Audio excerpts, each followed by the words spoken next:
think that briefly, there were points in my life where I was like, what am I doing? And it's, again, those moments where you go through difficult times. I think that the first time that I experienced working in a 3 Michelin star restaurant, and you're not used to that. I was working 16 to 18 hours a day, sleeping on a basement in the restaurant, and getting the amount of pressure that you get from the chefs at those restaurants. It was hard. I think I was 18 years old. I've never left, Panama, and suddenly I'm in Spain working in this place, and it was hard. And I was like, what am I doing? Culinary School Stories is a weekly podcast that is dedicated to sharing the stories of people from around the world who have an association with a culinary school. While I was in school at Johnson & Wales, for the most part, I lived on my 37-foot sailboat in Key Biscayne, or in right off of Biscayne Boulevard in a marina. When you present something to my dad, you always like to be very prepared. And I was, about to tell him, hey, Yes, I know I wanted to do the medical school thing.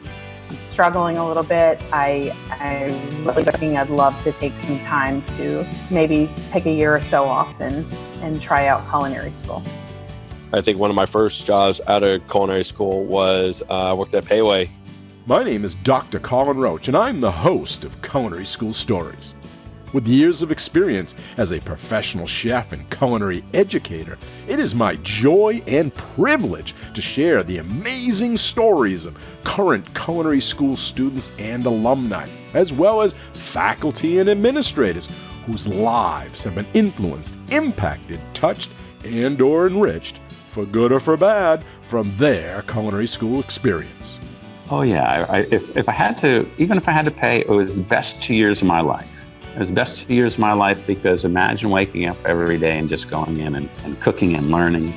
My worst class would have to be, I don't know the exact name of it, but it's the meat class. Oh my gosh, we had to break down all those animals. I felt so bad for them. And culinary is about connecting with people. Not a lot of people know this. The girls took the labs way more seriously than the men in the labs. Right before I went to culinary school, which is probably kind of gave me a little push as well, I was diagnosed with thyroid cancer, and it was a curable cancer. I had my thyroid removed and I had some radiation. And Getting to the sous chef position was about 10 years. 10 years of long days, long hours. I hope you will listen in on these engaging interviews to learn what each guest has to say when we ask them to share their culinary school story.